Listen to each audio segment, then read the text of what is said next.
Hello. आज हम पढ़ेंगे परसेंटेज। परसेंटेज का मतलब होता है 100 में से कोई एक चीज़। अगर किसी एग्जामिनर ने 8% लिख दिया, इसका मतलब है 8/100। अगर एग्जामिनर हमें भिन्न देगा, परसेंटेज देगा, तो हम उसको भिन्न के रूप में चेंज कर लेंगे। भिन्न के जरिए हम अपनी कैलकुलेशन को आसान बनाते हैं। भिन्न परसेंटेज को भिन्न में चेंज करने के लिए 1/100 का गुणा करते हैं। अगर हमें भिन्न दी हुई है तो परसेंटेज में चेंज करने के लिए हम उसमें गुणा 100 कर देते हैं। कैलकुलेशन को आसान बनाने के लिए मैं कुछ भिन्नों परसेंटेज को लिख दे रहा हूँ, जिन्हें आप कंटेस्ट कर लेना, और अगली क्लास में हम दिखाएंगे कैसे इसका यूज करके कैलकुलेशन को हम पेपर में बहुत आसान कर सकते हैं।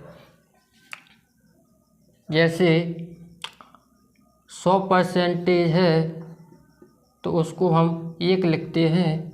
उसी तरह 50% है, उसको हम 1/2 लिखते हैं। 40% है, उसको हम 2/5 लिखते हैं। इसी तरह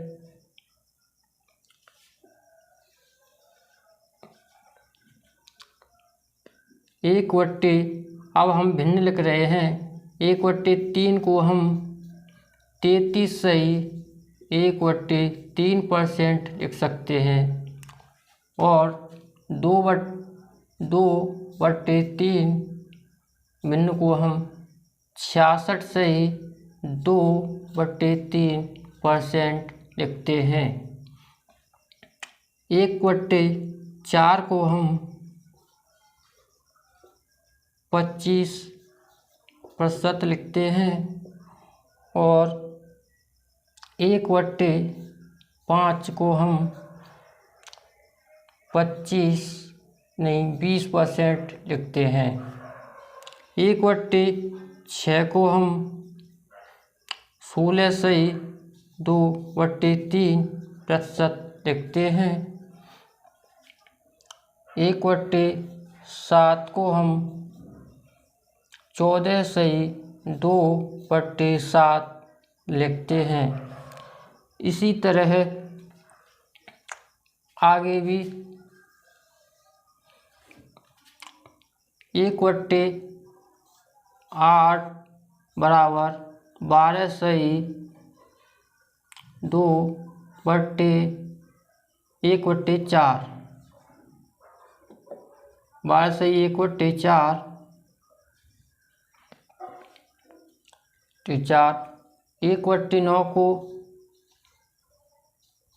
हम 11/1/9, और 1/10 को हम 10% लिखते हैं।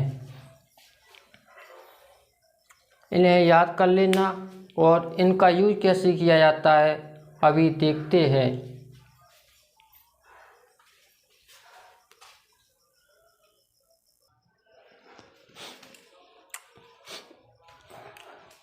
वो भिन्नें आपने देख ली हैं। अब हम देखते हैं उन भिन्नों को यूज बस कैसे करते हैं।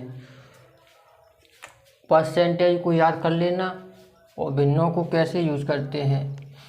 किसी शहर की जनसंख्या में 20% की कमी हो जाती है, तो शहर की जनसंख्या 1000 हो जाती है। तो शहर की प्रारंभिक जनसंख्या क्या है? जैसे किसी शहर की जनसंख्या में अगर 20% की कमी कर दी जाए तो वह अब 1000 हो जाती है। तो शहर की प्रारंभिक जनसंख्या क्या है, यह पूछ रहा है। चलो देखते हैं।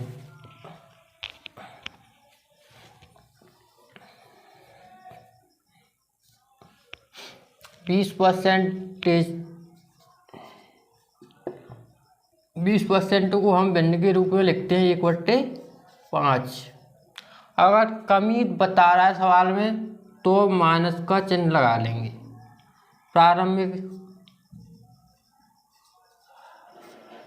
प्रारंभिक और वर्तमान, पहले 5 थी, अब 4 रहेगी। 5 में से 1 कम हुई तो 4 रहेगी। शहर की जनसंख्या इतनी हो जाती है। वर्तमान जनसंख्या 4 की वैल्यू हमें 1000 दी है, पूछ रहा हूँ हमें 5 की। तो 1000 में अगर हम यहाँ से देख दो 1000/4 गुणा 5 बराबर, इससे ये 250 बार कटेंगे, ये हुए 1250। पहले की जनसंख्या जो थी वो 1250 थी। अब इसी तरह से अब दूसरा सवाल देखते हैं। पहले इसको साफ करते हैं।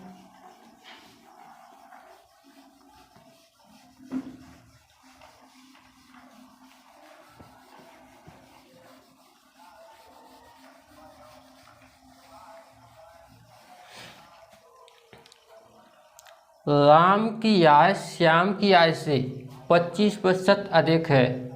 यदि राम की आय 4000 रुपये है तो श्याम की आय कितनी है?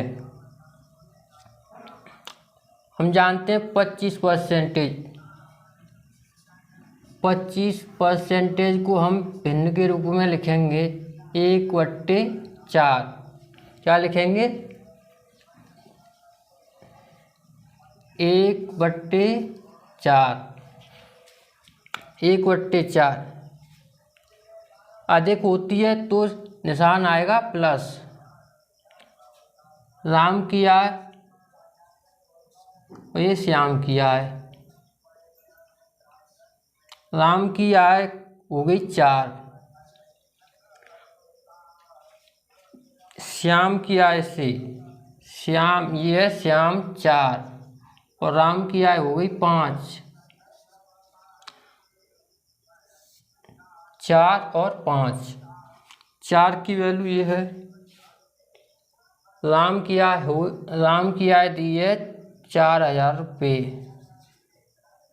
5 की वैल्यू 4000 है तो हमें लगानी 4 की वैल्यू। 4000/5 गुणा 4 बराबर, यहाँ से ये 800 बार कटेंगे, ये आएगी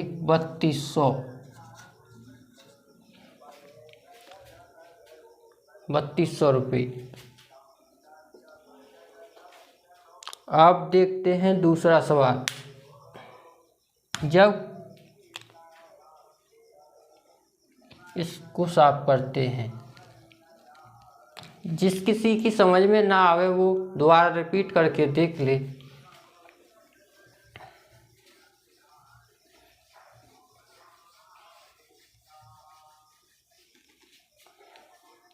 सवाल नंबर है 3। जब किसी संख्या में 10 जोड़ा जाता है तो वह संख्या 116 सही 2/3% स्वयं की हो जाती है, तो वह संख्या क्या है? अभी तक अपने आप में कोई संख्या 100 होती थी। अब उस संख्या में 116 10 जोड़ने पर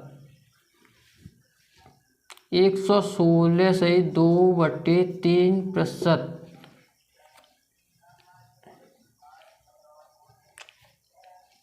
को लिखते हैं 100 प्लस 16 सही 2/3%। 1/6 की वैल्यू ध्यान दीजिए, यानी कि 6 में से 6 की जगह पे 1 बढ़ी है, 6 की वैल्यू दी है हमें 10 और हमको वो पूछ रहा है तो वह संख्या क्या है, यानी कि 6 की वैल्यू पूछ रहा है। 6 में अगर हम 10 का गुणा कर दें तो हमको वो संख्या आ जाएगी 60, यानी कि प्रारंभिक जो संख्या का है वो 60 है और 10 बढ़ाने पर वो 70 हो जाएगी। 70 जो है 60 का